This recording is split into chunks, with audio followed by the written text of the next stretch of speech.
नमस्कार दोस्तों, कृष्णा स्टडी में आपका स्वागत है। जैसा कि हम जो एनसीईआरटी हमारा चैप्टर चल रहा है वो तो कंटिन्यू है। इसमें मैंने आपके लिए लेखपाल का previous year question paper start किया था, तो चलिए कंटिन्यू करते हैं। जैसा कि मैंने आपको फर्स्ट जो पढ़ाया था हिंदी के बारे में बताया था, हिंदी के 25 क्वेश्चन दिखाए थे। उसके बाद मैथ का टर्न है, बट मैथ के क्वेश्चन में काफ़ी टाइम लगेगा, तो इसके लिए आज थोड़ा सा टाइम कम है, तो ये कल कंटिन्यू करेंगे। जैसे कि मैथ में आपको विद सॉल्यूशन बताऊंगा, तभी आपको काफ़ी अच्छा समझ आएगा और बेनिफिट होगा। जैसे कि इसमें जो सॉल्यूशन दे रखे हैं वो इजीली आपको अंडरस्टैंडिंग भी नहीं हो पाएगी और बेनिफिट नहीं मिलेगा, तो इसके लिए मैंने ये सॉल्यूशन जो मैथ के हैं वो क्वेश्चन लास्ट में रखे हैं, ठीक है। तो इसके जो 75 क्वेश्चन है, जैसे कि हिंदी के कंप्लीट कर दिया था, आगे कंप्लीट कर लेंगे जो जीएस के हैं और हिंदी के साथ ग्रामीण परिवेश, ठीक है,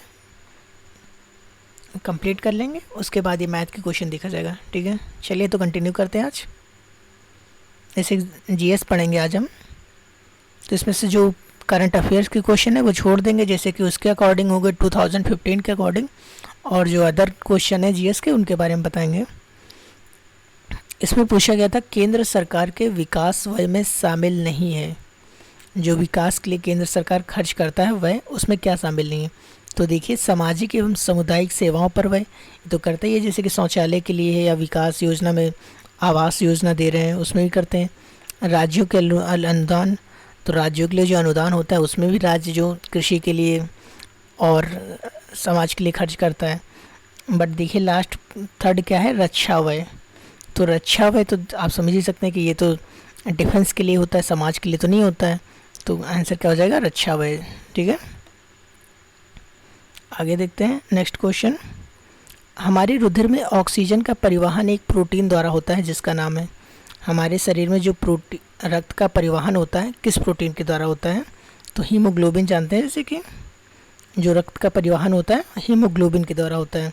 तो आपको अगर कंफर्म नहीं है तो आप समझ लीजिए कि हीमोग्लोबिन जो हमारे ब्लड में होता है वो प्रोटीन होता है, ठीक है। चलिए आगे पढ़ते हैं। अंतर्राष्ट्रीय गमन माइग्रेशन क्या है। देखिए क्या था, देशों के बीच में लोगों का संचलन, या लोगों का शहरों से ग्रामीण में संचलन, देश में लोगों का संचलन, या एक गांव से दूसरे गांव तक लोगों का संचलन। तो जो अंतर्राष्ट्रीय गमन है, तो जैसे कि अंतर्राष्ट्रीय लिखा है, अंतर्राष्ट्रीय माइग्रेशन, इंटरनेशनल माइग्रेशन, तो क्या होता है, एक देश से दूसरे देश में संचलन, ठीक है। चलिए नेक्स्ट देखते हैं। सॉफ्ट बैंक और फॉक्सकॉन टेक्नोलॉजी ग्रुप ने एक संयुक्त उपक्रम टेक्नोलॉजी बनाया है जो ग्रीन एनर्जी प्रोजेक्ट में 10 वर्षों से लगभग, चलिए करंट का क्वेश्चन है, ये उसके अकॉर्डिंग आया होगा 2015 के अकॉर्डिंग। नेपाल भूकंप त्रासदी के दौरान भारत सरकार द्वारा संचालित किए गए बचत कार्यों रेस्क्यू ऑपरेशन कौन सा नाम दिया गया है। तो देखिए 2015 का क्वेश्चन है, जैसे कि जो चलाया गया था तो उसी के हिसाब से दे रखे हैं ऑपरेशन मैत्री नेपाल के लिए, तो ये हमारे लिए नहीं, अभी काफ़ी ओल्ड हो चुका है। लोकसभा चुनाव के लिए उम्मीदवार बनने के लिए न्यूनतम आयु सीमा कितनी है। तो देखिए लोकसभा के जो उम्मीदवार बनना चाहते हैं उसके लिए 25 वर्ष है, और राज्यसभा के लिए 30 वर्ष है, ठीक है। लोकसभा के लिए 25 वर्ष, राज्यसभा के लिए 30 वर्ष, और राष्ट्रपति राज्यपाल के लिए कितनी है, राष्ट्रपति राज्यपाल के लिए 35 वर्ष, ठीक है।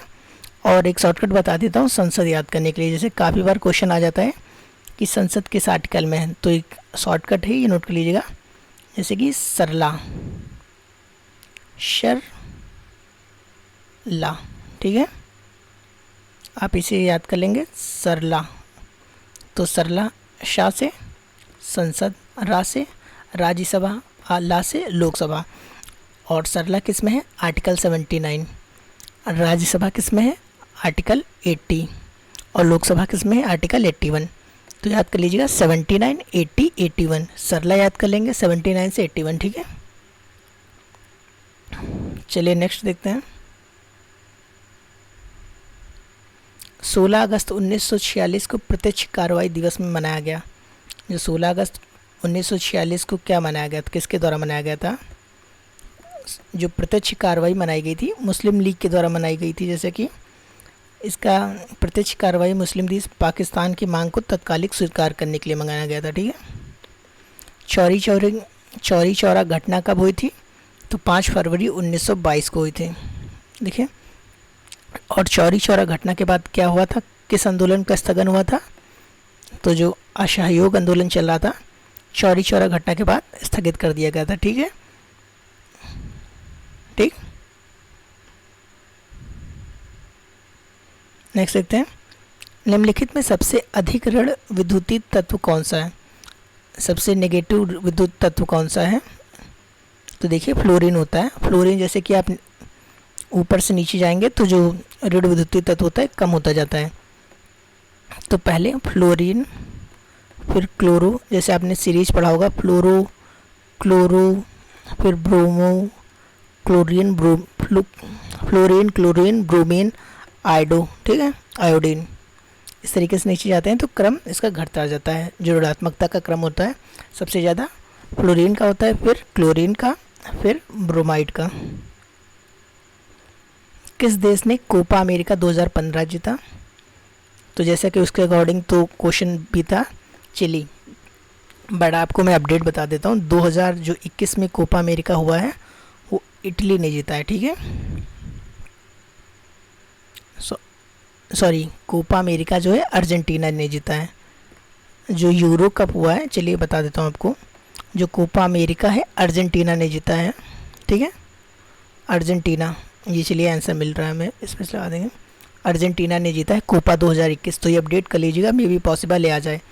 और एक और गेम हुआ है यूरो कप, जो पुर्तगाल में हुआ है, जिसे इटली ने जीता है। ठीक है, तो यूरो कप भी आप याद कर लीजिएगा, यूरो कप। ठीक है, चलिए आगे देखते हैं, निम्नलिखित में से कौन कैबिनेट स्तर का होता है, तो विपक्ष का नेता, या भारतीय रिजर्व बैंक का गवर्नर, या भारत सीएजी, या भारत का महान्यायवादी।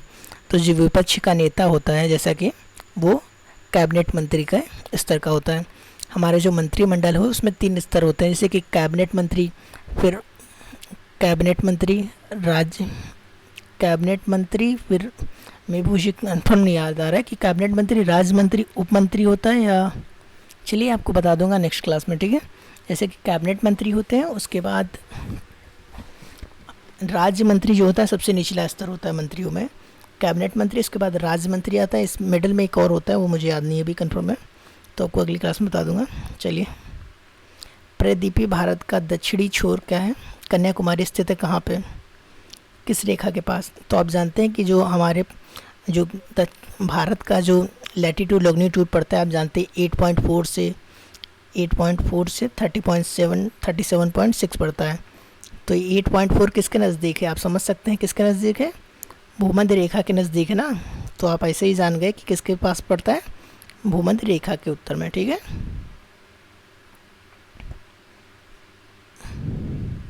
जैसे कि मैंने शॉर्ट क्लास में इसके शॉर्टकट वीडियो डाले हैं, तो वो आप देख लीजिए, इसके पढ़े हुए ज्योग्राफी के, तो उसमें मैंने आपको कंप्लीट स्टेट बताई है और कृषि के नेम, एग्रीकल्चर नेम बताया है, वो आपके लिए काफ़ी इंपॉर्टेंट है। और मैंने सबमिट बताई है, तो सबमिट के वीडियो पढ़ें, वो भी देख लीजिए, तो उसमें आपको बेनिफिट बहुत हो जाएगा कि आपको कम से कम में भी 1 से 2 नंबर का तो उसमें आपको मार्क्स मिल जाएंगे, कन्फर्म हो जाएंगे।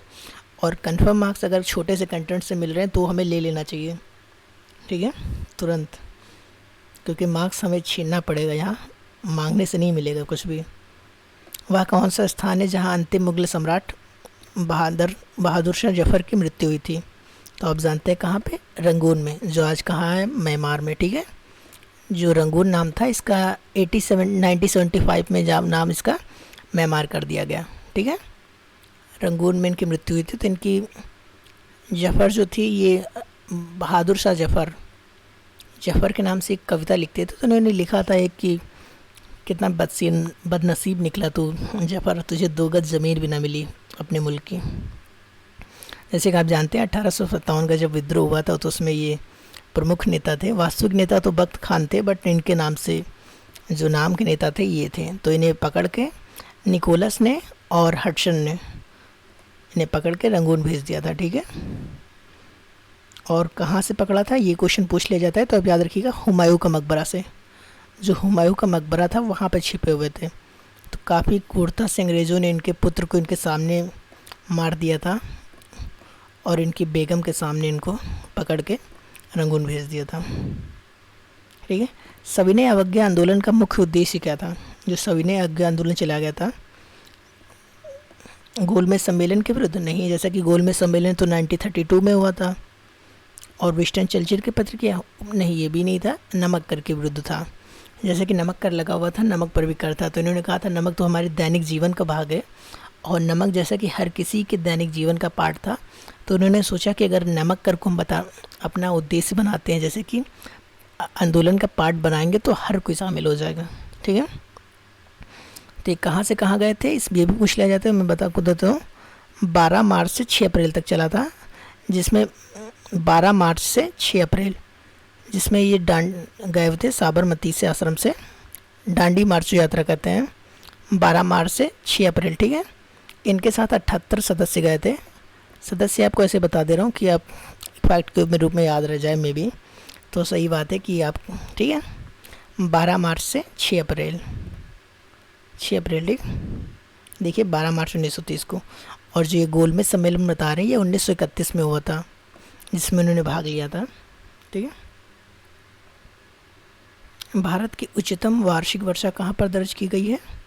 तो जैसे कि वार्षिक वर्षा जो मौसिनराम पे दर्ज की जाती है, जो मेघालय में है, किस पहाड़ी पे है? शिलोंग पठार पे है। और कौन सी? जैसे कि शिलोंग में जानते हैं गारो खासी जयंतियाँ हैं, जो हमारे जो पूर्वी पठार है उसका पार्ट है। तो उसमें जो हमारी ये गारो खासी जयंती है, तो खासी पहाड़ी जो पड़ती है उस पर उपस्थित है मौसिनराम। तो खासी के ऊपर, खासी जो हिल्स है उसके ऊपर सबसे मैक्सिमम बारिश होती है, जहाँ पे स्थित है मौसिनराम। तो क्वेश्चन कभी ये भी आ सकता है कि खासी का नाम भी दे सकता है कि गारो खास कौन से प्लेस पे सबसे ज़्यादा बारिश होती है, खासी का नाम दे दें तो आप याद रखिएगा। ठीक है। एनपीपीसी के अभिप्राय हैं। एनपीपीसी के अभिप्राय है, तो देखिए एनपीपीसी मतलब नेशनल पॉपुलेशन पॉलिसी। ठीक है। फुल फॉर्म पूछा था, तो फुल फॉर्म तो आपको डायरेक्ट याद ही रखना पड़ेगा। और एक क्वेश्चन आप याद कर लीजिए जो अभी पूछा गया था, फेरा पूछा गया था। जैसे कि हमारा जो पहले था फीमा था। ठीक है। फीमा, ठीक है, फीमा की फुल फॉर्म में आप याद कर लीजिएगा। ठीक है। Foreign exchange management act. ठीक है। Foreign exchange management act. ठीक है। अभी ये यूपीएसएससी के पेट के पेपर में पूछा गया था, मे भी उम्मीद है पूछा जा सकता है। हाल ही में अंतर्राष्ट्रीय क्रिकेट के काउंसिल के अध्यक्ष के रूप में चुना गया, जैसे कि ये करंट का क्वेश्चन है, तो चलिए इसे छोड़ते हैं। जून 2015 के चौथे सप्ताह में 2 धमियों अनेक नगर निकायों के बीच अपशिष्ट प्रबंधन समझौता, ये भी करंट का है। आगे देखते हैं। अनाच्छादन अनावरण पर किसी पदार्थ का वायु से नमी का अवशोषण करने के गुण को क्या कहा जाता है? तो आप जानते हैं जिसे प्रश्वेदन कहा जाता है। ठीक है। प्रश्वेदन, प्रश्वेदन जो होता है अनाच्छादन अनावरण किसी पदार्थ का वायु से नमी का अवशोषण करने का गुण होता है। चलिए आगे देखते हैं। दालें किसका स्रोत है? तो आप जानते हैं दालें जो है प्रोटीन का मुख्य स्रोत है। ठीक है। और जो विटामिन, हमें मैक्सिमम जो विटामिन होता है इसमें जो हमारा बॉडी विटामिन बना सकता है, विटामिन डी, जो हमारा शरीर प्रोटीन का निर्माण कर सकता है, उनमें कौन से विटामिन आता है? विटामिन डी और ई। ठीक है। जो हमारे बॉडी में कर लेता है। वसा में कौन से घुलनशील विटामिन है और जल में कौन से घुलनशील विटामिन है, ये नाम आप अलग बताइएगा, कमेंट बॉक्स में कीजिएगा। चलिए मैं आप जल में घुलनशील जो विटामिन है उनका नाम बता दे रहा हूँ, और वसा में जो बचेंगे वो तो आपको कन्फर्म हो ही जाएंगे। ठीक है। तो जो जल में है बी और सी घुलनशील है। ठीक है। विटामिन बी और सी। ठीक है। और सब आपके फैट में घुलनशील है। मथुरा, डिगबोई और पानीपत में परिष्करण शालाएँ किसके द्वारा स्थापित की गई हैं? तो डिगबोई जानते हैं हमारा सबसे आश्रम में जो पड़ता है, ये सबसे पुराना तेल खदान कर लिया था।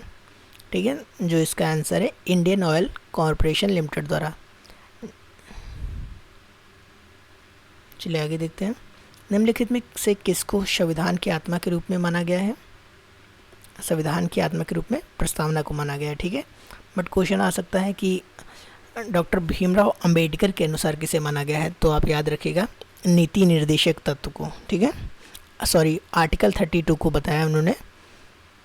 आर्टिकल 32 जो संवैधानिक उपचार का अधिकार है मूल अधिकार के लिए, इसे इन्होंने संवैधानिक आत्मा का आत्मा बताई है, संविधान की आत्मा।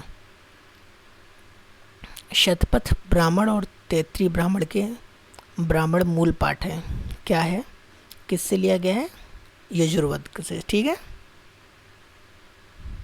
आगे देखते हैं।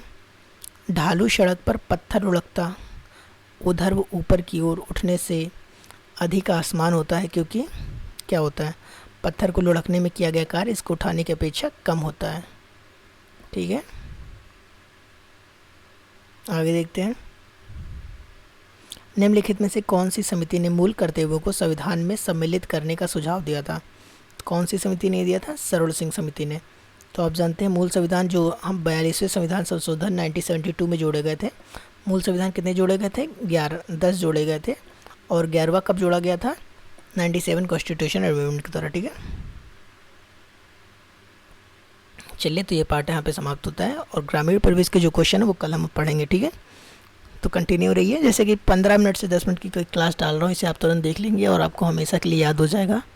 इससे आपका काफ़ी बेनिफिट होगा। जो पेपर आप देने जाएंगे तो उसमें एटलीस्ट 5 से 10 क्वेश्चन तो आपको डायरेक्ट मिल जाएंगे। ठीक है, ओके। अगर इन्फॉर्मेशन अच्छी लग रही हो और जैसे कि हमारे कंटिन्यू रहेगा, तो चैनल को आप सब्सक्राइब कर लीजिए और लाइक कर दीजिए। ठीक है, जैसे कि आप मेरा कॉन्फिडेंस बढ़ाएंगे तो इससे अच्छी चीज़ें आपके लिए ला सकूँगा। जैसे कि मैंने सोचा है कि मैं आपके लिए इनिशिएटिव में मैथ्स के क्वेश्चन स्टार्ट करने जा रहा हूँ, जो मैथ आपको कंप्लीट मैथ पढ़ाऊँगा। ठीक है, ओके, थैंक यू।